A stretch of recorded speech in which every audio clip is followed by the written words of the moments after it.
तो स्टूडेंट्स, मैं पुष्पा यादव स्वागत करती हूँ आप सभी का अपने इस होम साइंस की क्लास में। तो स्टूडेंट्स, आज मैं आप सभी के लिए लेकर आई हूँ कक्षा 12 के गृह विज्ञान के महत्वपूर्ण बहुविकल्पीय प्रश्नों को, जो आपके बोर्ड एग्जाम के लिए बहुत ही महत्वपूर्ण रहेंगे। तो चलिए बिना देर करते हुए मैं वीडियो को शुरू करती हूँ।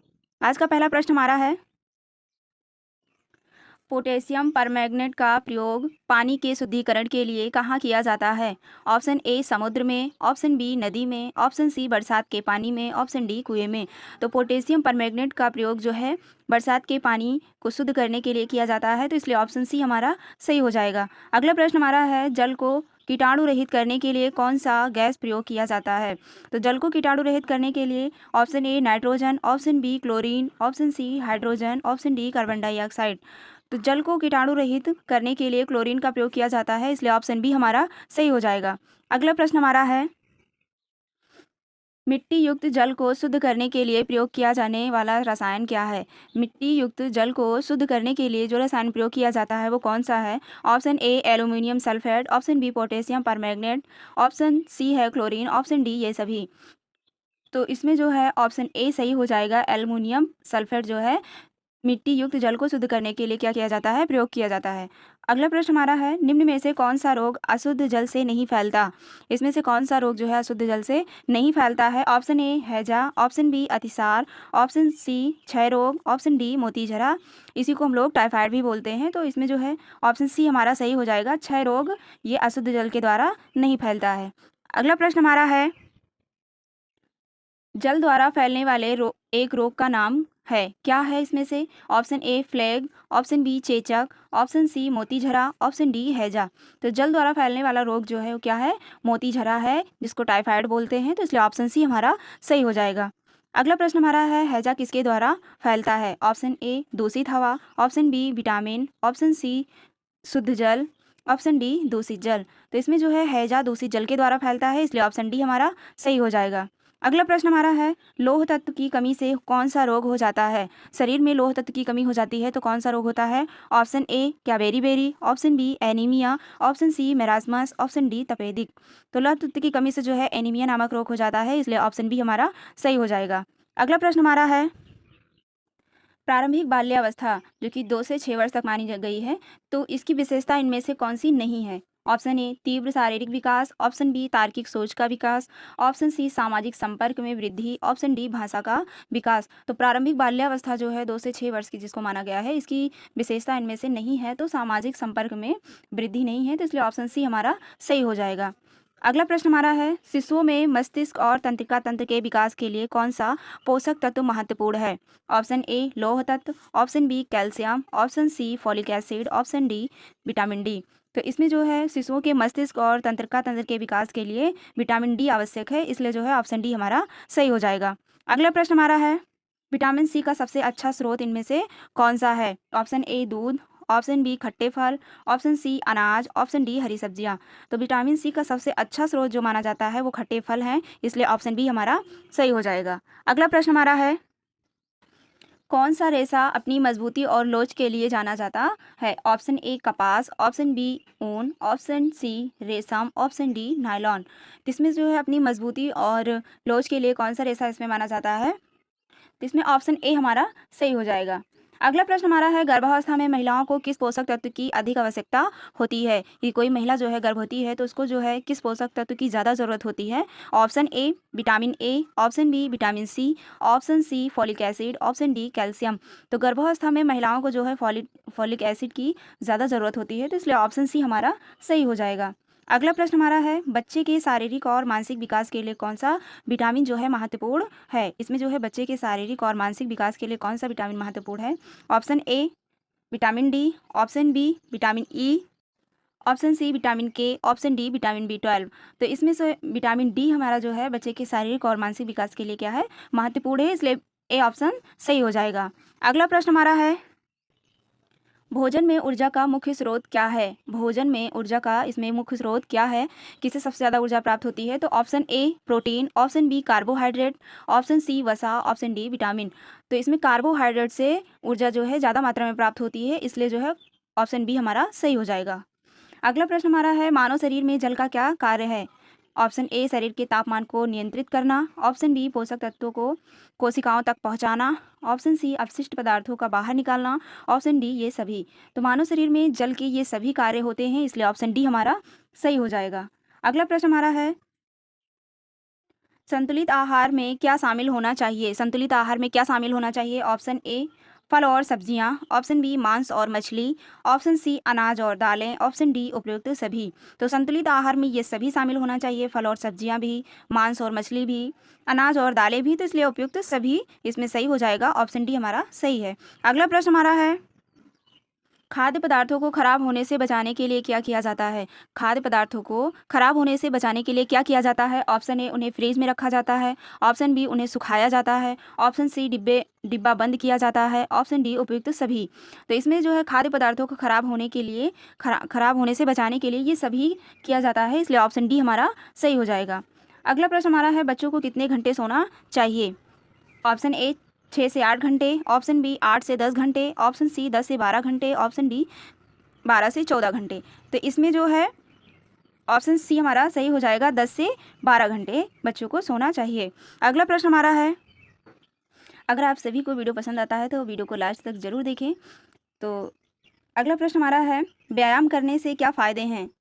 ऑप्शन ए यह हृदय को स्वस्थ रखता है, ऑप्शन बी यह मांसपेशियों को मजबूत बनाता है, ऑप्शन सी यह तनाव को कम करता है, ऑप्शन डी उपयुक्त सभी। तो व्यायाम करने से ये सभी लाभ होते हैं, इसलिए ऑप्शन डी हमारा सही हो जाएगा।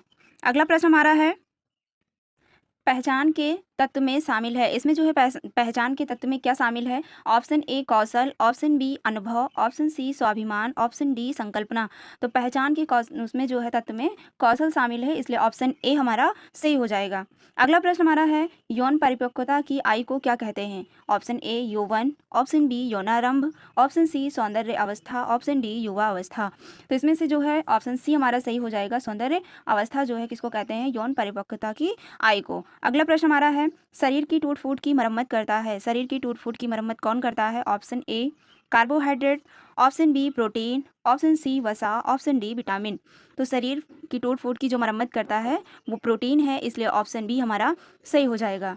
अगला प्रश्न हमारा है, भौतिक संसाधनों में सबसे ऊंचा स्थान है, भौतिक संसाधनों में सबसे ऊंचा स्थान किसका है?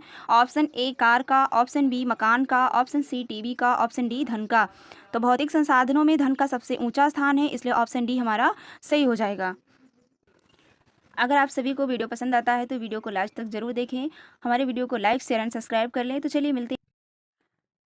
पारिवारिक बजट की मुख्य मद है, पारिवारिक बजट की मुख्य मद क्या है? क्या ऑप्शन ए भोजन है, ऑप्शन बी दुकान है, ऑप्शन सी मनोरंजन है, ऑप्शन डी क्या फर्नीचर है? तो इसमें से पारिवारिक बजट की मुख्य मद जो है क्या है? भोजन है, इसलिए ऑप्शन ए हमारा सही हो जाएगा। अगला प्रश्न हमारा है, बजट सफल होता है, बजट जो है सफल कब होता है? ऑप्शन ए व्यय कम करके, ऑप्शन बी आय व्यय के सही संतुलन से, ऑप्शन सी आय बढ़ा करके, ऑप्शन डी बचत करके। तो बजट जो है सफल तब होता है जब आय व्यय के सही संतुलन हो तब, तो इसलिए ऑप्शन बी हमारा सही हो जाएगा। अगला प्रश्न हमारा है, निम्न में से कौन सी बजट की मुख्य मद नहीं है? कौन सी इसमें बजट की मुख्य मद नहीं है? ऑप्शन ए भोजन, ऑप्शन बी शिक्षा, ऑप्शन सी मकान या वस्त्र, ऑप्शन डी फैशन या फिर दुकान। तो बजट की इसमें से मद जो है नहीं है, फैशन और दुकान नहीं है, इसलिए ऑप्शन डी हमारा सही हो जाएगा। अगला प्रश्न हमारा है, पारिवारिक बजट बनाने का उद्देश्य है, पारिवारिक बजट बनाने का उद्देश्य क्या है? ऑप्शन ए बचत करना, ऑप्शन बी व्यय पर नियंत्रण करना, ऑप्शन सी आय का ज्ञान होना, ऑप्शन डी ये सभी होना। तो पारिवारिक बजट बनाने का जो मुख्य उद्देश्य होता है वो बचत करना भी होता है, व्यय पर नियंत्रण करना भी होता है, आय का ज्ञान भी होना बहुत ज़रूरी होता है, इसलिए ऑप्शन डी हमारा सही हो जाएगा, ये सभी। अगला प्रश्न हमारा है, लोकप्रिय पारिवारिक बजट का सिद्धांत प्रस्तुत किया, किसने किया था?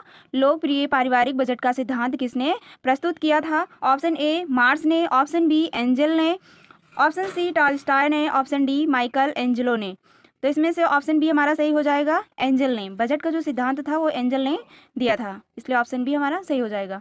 अगला प्रश्न हमारा है, सर्वोत्तम, सर्वोत्तम मतलब आदर्श पारिवारिक बजट किसे माना जाता है? आदर्श पारिवारिक बजट किसे माना जाता है? ऑप्शन ए घाटे का बजट, ऑप्शन बी संतुलित बजट, ऑप्शन सी बचत का बजट, ऑप्शन डी दैनिक बजट। तो इसमें जो है सर्वोत्तम यानी कि आदर्श पारिवारिक बजट जो है माना जाता है किसको? बचत का बजट, इसलिए ऑप्शन सी हमारा सही हो जाएगा। अगला प्रश्न हमारा है, बजट में आय व्यय का विवरण कितनी अवधि का होता है? बजट में जो आय व्यय का विवरण रखा जाता है वो कितनी अवधि के लिए रखा जाता है?